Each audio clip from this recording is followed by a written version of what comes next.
every time things got difficult in my life, I hit the reset button. And a lot of it, that right there was the beginning, but who added to that was my father. Right? So I already hit the reset button. And so here, years later, my father had an opportunity to encourage me when I started getting recruited.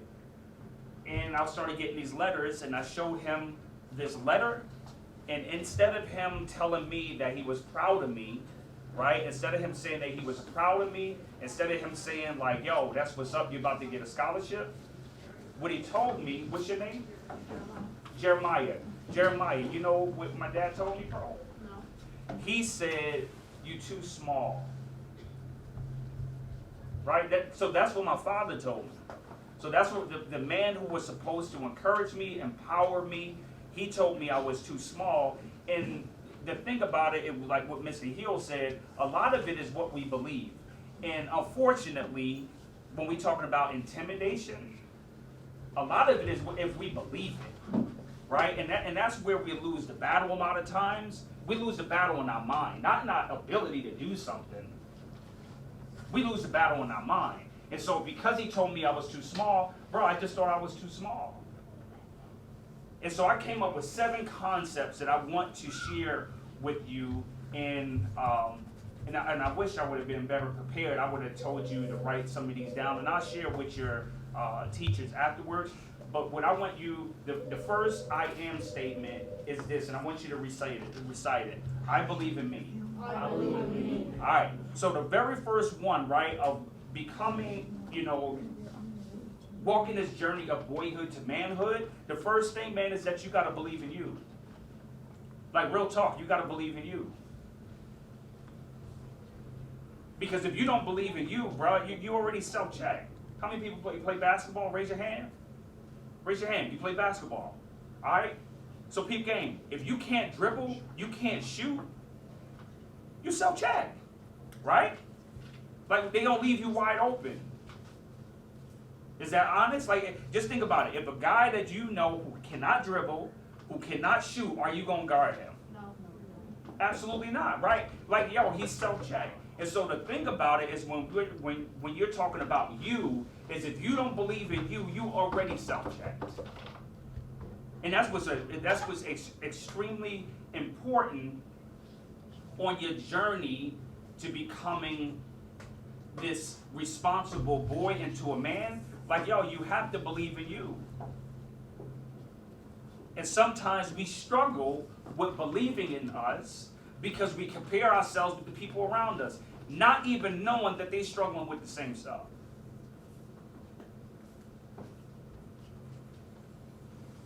Let's keep it 100. How many people in here, we already raised our hand for us being intimidated, but let's just be honest. How many of us in here at one time or another was unsure about ourselves because we was looking at somebody else, thinking that they might have been a little bit better?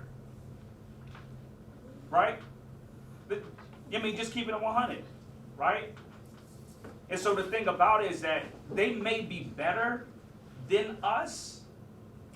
I look at my daughter. My daughter plays soccer right now. My daughter is really, really, really good. She's good enough to go play Division I to get a scholarship. She's that good. But this is the thing that separates her and my son. My daughter, who is extremely athletic, does not work as hard as my son, who's not.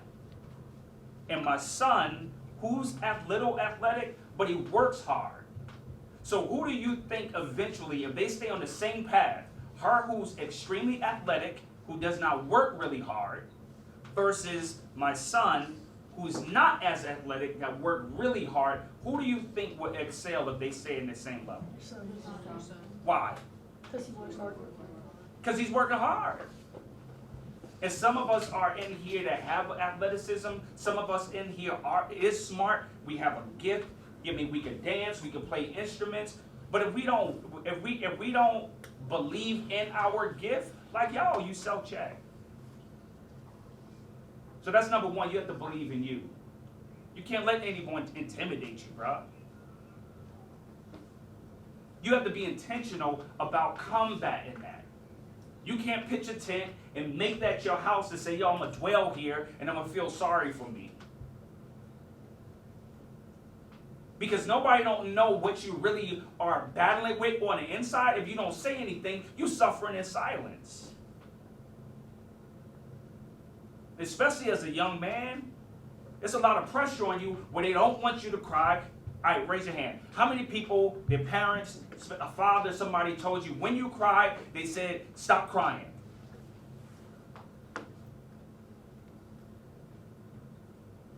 Right? Put your hands down. Now, this is the thing.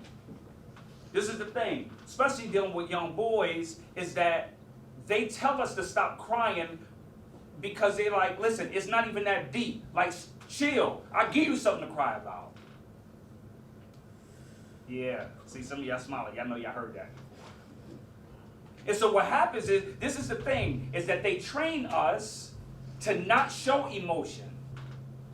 Even though we want to cry out and say this hurt, they're like, yo, shut up, man up. You acting like somebody else. See, you smiling. You know what I'm talking about. And so that's what happens, right? They tell us to stop crying, stop whining. And so we just automatically, we learn as young boys, like, yo, stop crying, stop whining, suck it up.